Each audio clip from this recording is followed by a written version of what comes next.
VD. Satheesan മുഖ്യമന്ത്രി പൊതുഭരണവും ധനവകുപ്പും കൈകാര്യം ചെയ്യുമെന്ന് അറിയുന്നു.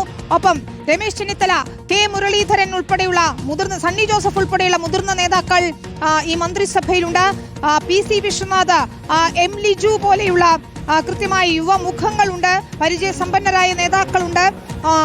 അതോടൊപ്പം പുതുമുഖമായ OJ ജനീഷിനെ കൂടി ഉൾപ്പെടുത്തിയിരിക്കുന്നതാണ് ഇതിന്റെ രാഷ്ട്രീയ കൗതുകം. AP Anilkumar, PC Vishwanath, T Siddique, M Liju ഇവരൊക്കെ തന്നെയും സംഘടനാ തലത്തിലും മികച്ച പ്രകടനം കാഴ്ചവെച്ചിട്ടുള്ള ആൾക്കാരാണ്. അതുകൊണ്ട് ഇവരൊക്കെയും തന്നെ മന്ത്രിസഭയിലേക്ക് എത്തുമ്പോൾ വി.ഡി. സതീശൻ മന്ത്രിസഭ അതിന് ഗ്ലാമർ ഏറെയാണ്. യുവാക്കൾക്കും പരിചയസമ്പന്നർക്കും ഒരുപോലെ പ്രാതിനിധ്യം നൽകിക്കൊണ്ടാണ് ഈ മന്ത്രിസഭ രൂപീകരിച്ചിരിക്കുന്നതാണ്.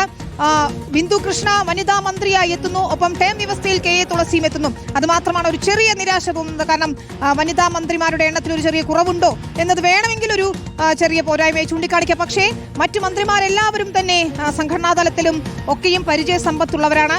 അതുകൊണ്ട് എല്ലാം മികച്ച ഒരു പട്ടിക എന്ന് തന്നെ നമുക്ക് പറയേണ്ടി വരും. വി.ഡി. സതീശൻ, ഒപ്പം രമേശ് ചെന്നിത്തല ആഭ്യന്തരവും വിജിലൻസ് വകുപ്പും കൈകാര്യം ചെയ്യാൻ പോവുകയാണ്. സണ്ണി ജോസഫ് റവന്യൂ വകുപ്പ് ഉറപ്പിക്കുന്നു. KPCC അധ്യക്ഷൻ കൂടിയായ സണ്ണി ജോസഫ് റവന്യൂ വകുപ്പ് ഉറപ്പിക്കുന്നു. കെ മുരളീധരന് ആരോഗ്യ വകുപ്പായിരിക്കുമെന്നാണ് അറിയുന്നത്. ഏറെ വെല്ലുവിളികൾ ഉണ്ടാകും ആരോഗ്യ വകുപ്പിൽ എന്ന് തർക്കമില്ല. AP അനിൽകുമാറിന് ഏത് വകുപ്പ് നൽകുമെന്ന് ആകാംക്ഷയുണ്ട്. മുതിർന്ന നേതാവ് കൂടിയാണ്.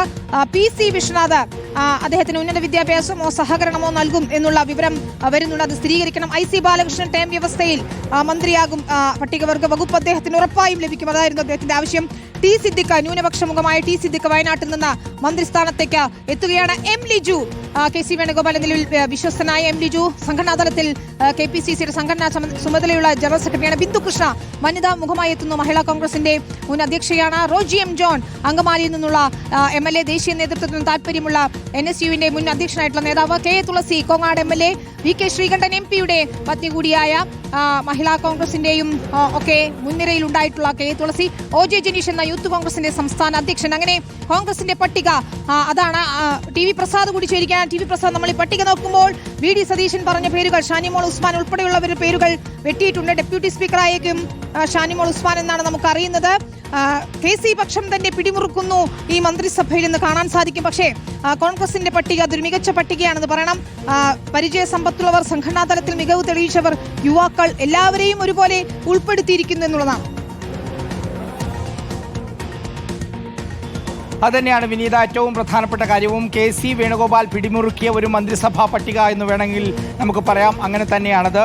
നമുക്ക് നേരത്തെ ഉറപ്പിച്ചതാണ്, നമ്മൾ നേരത്തെ പറഞ്ഞതുപോലെ. അതായത് വി.ഡി. സതീശൻ മുഖ്യമന്ത്രി കസേരയിലേക്ക് വന്നതിന് പിന്നാലെ സംഘടനാ ചുമതലയുള്ള ACC ജനറൽ സെക്രട്ടറി KC വേണുഗോപാലിനൊപ്പമായിരുന്നു ബഹുഭൂരിപക്ഷം തെരഞ്ഞെടുക്കപ്പെട്ട MLA-മാരും എന്ന വാർത്തകൾ നേരത്തെ തന്നെ പുറത്തു വന്നിട്ടുള്ളതായിരുന്നു.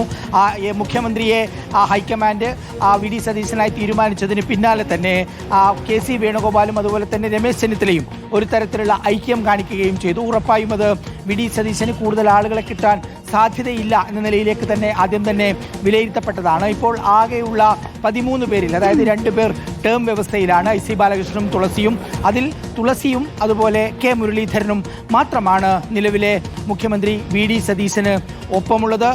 അതേസമയം തന്നെ രമേശ് ചെന്നിത്തല ആഭ്യന്തരമന്ത്രിയായി നിയമസഭയിലേക്ക് വരുമ്പോൾ രമേശ് ചെന്നിത്തല പറഞ്ഞ IC ബാലകൃഷ്ണന് ടേം വ്യവസ്ഥയിൽ മന്ത്രിസഭയിലേക്ക് വരാൻ കഴിയുന്നു എന്നുള്ളതാണ്.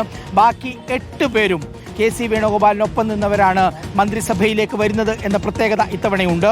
ഇത്തവണത്തെ മന്ത്രിസഭാ ലിസ്റ്റിൻ്റെ പ്രത്യേകത അവസാനത്തെ അരമണിക്കൂറിൽ അല്ലെങ്കിൽ 1 മണിക്കൂറിൽ മാറി മറഞ്ഞ പേരുകളായിരുന്നു. അതായത് നേരത്തെ കേട്ടിട്ടില്ലാത്ത പേരുകൾ വളരെ പെട്ടെന്ന് സജീവ ചർച്ചയായി വരികയും മന്ത്രിസഭയിൽ തന്നെ ഇടം നേടുകയുമായിരുന്നു. OJ ജനീഷിനെയും അതുപോലെ തന്നെ റോജി M ജോണിനെയും പോലെയുള്ളവർ, ഉറപ്പിച്ചിരുന്ന ചാണ്ടി ഉമ്മനെ പോലെയുള്ളവർ പട്ടികയിൽ നിന്ന് പുറത്താവുകയും ചെയ്തു. നമുക്കറിയാവുന്നതുപോലെ കോൺഗ്രസിൻ്റെ ഒരു രീതി അതുതന്നെയാണ്.